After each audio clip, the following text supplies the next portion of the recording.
What is up, you sexy mother hubbards? Liz Truss has a new book out. I know.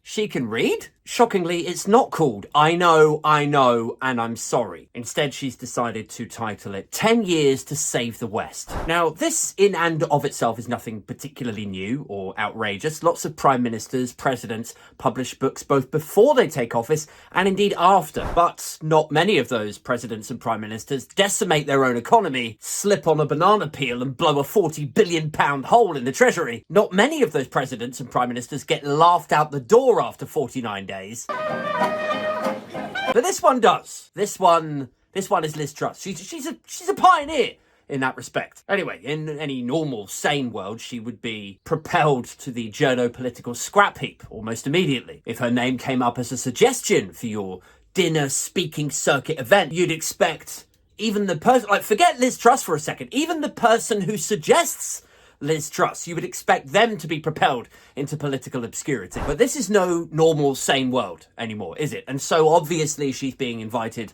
on every other show in every other conservative convention to promote her book and to share her great ideas, her vision of where we've all got it wrong. We've misunderstood things and where she's thought it all through. She's got the answers, guys. Anyway, let's take a look at a few of these appearances, shall we? We love the strong Tories, not too crazy about the rhino Tories, right? The strong Tories, not too crazy about the rhino. Rhino Tories is like Republican in name only, right? That's the same as a sort of moderate conservative over here. Talk to us about it. I wanted to cut taxes. I wanted to cut the size of the administrative state. And those people didn't like it. Is it just me, or does she sound like she's had a couple of brandies? Hasn't she? I wanted to cut taxes. I wanted to cut the size of the administrative state. The administrative state. The administrative state. And those people didn't like it. I mean, this has got 11 p.m. in the golf club bar energy to it, doesn't it? And those people didn't like it. You know, it's like, I told you, Tabitha, I told you, when your father lost his job, I offered to go back out to work. And then when I started making my own money, he didn't like it. And those people didn't like it. The economic establishment in Britain wanted to keep things the way they were. And they did. They got me. They got you, Lizzie, did they? Whoa. This is the wild thing about people like Liz Truss, isn't it? It's like they can't compete on an intellectual level or even a political level because politics is all about exchanging ideas, negotiation, debate and scrutiny, and somewhere along that trajectory you end up, in theory, at the best idea. But people like Liz Truss don't understand the sort of fundamentals of the stuff that they're fucking with. All they understand is flags and poppies, and if I say this to this crowd of people, they'll cheer me on. So that's what I should say. And then when the repercussions of her not understanding something, but taking action anyway, when the repercussions of those actions then come knocking at her door, she doesn't have the integrity or the sense of self to actually hold her hands up and take responsibility and go like, yeah, okay, look, I got it wrong. And then this is what happened as a result of that. Instead, the only place they've got left to go is to this space of conspiracy over here. It's a sort of vague, ambiguous landscape of the blob, the wokerati, people out to get her. And they did. They got me. But I have learned from that, Steve. You did. Hold it. Was it The Economist that got you? Was it the Financial Times of London? Are these the people we got? This is the party at the City of London. Are they the ones that run the deal over there? These are the friends of the bureaucratic establishment. They are the friends of the deep state. Oh my God. Of the deep state. The deep state.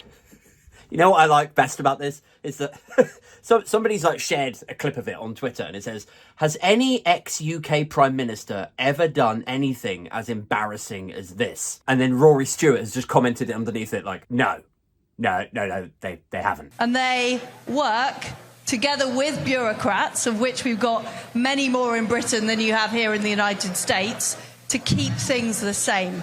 And people in Britain aren't happy about that. They want change. People in Britain aren't happy about that, guys. People want change.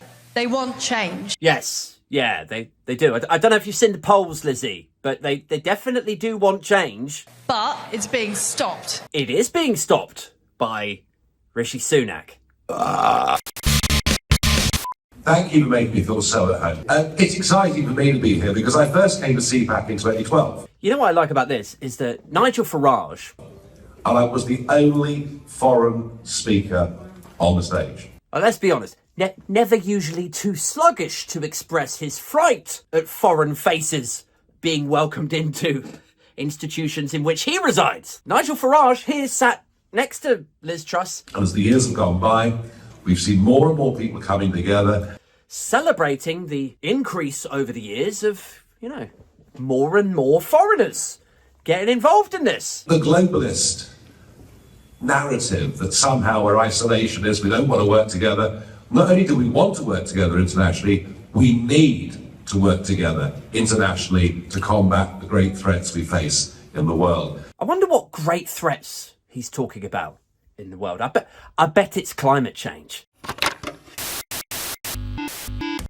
And our energy bills are going up because of the Green New Deal or net zero, even though China is building coal-fired power stations at a record rate. Okay, all right, Lizzie. Let's just back up a little bit. Yes, our energy bill. I mean, actually not right now. Our energy bill, like the price cap, has just come down. So yay, we're all about 250 quid a year better off. We're still net way in the red. We're still not having a great time with energy bills, but they've come down very slightly. And our energy bills are going up because of the Green New Deal or net zero. What is that dance about? Like, what is it? Like, where did she learn to politically gesture? Like, do you guys remember when, like, Nick Clegg and Tony Blair, they used to do this sort of gesture, really grand kind of faux gravitas when they were talking. It's a presentation technique. Just use your arms a lot. And our energy bills are going up. And the administrative state. Administrative state. The administrative. And our energy bills are going up. Like, I've told you this before, Lizzie. Like, a bit of Dutch courage is fine, but it's time to put the brandy down. Like, she is not a Tony Blair or a Nick Clegg, is she? Like, she looks like a robot who's been programmed to impersonate a late 20th century politician, but it's a hungover software engineering intern that programmed it. They end up in a disciplinary and the boss is like, what is this code? What is this? Have you seen her trying to present? But you said that I should try to make her... I said try to make her emphasise the point, not fuck it. Energy bills are going up because of the Green New Deal or net zero, even though China is building coal-fired power stations at a record rate. Okay, so China are building coal-fired power stations. They are still using fossil fuels. They're also building more renewable power institutions, more solar farms, more wind turbines and all of that stuff.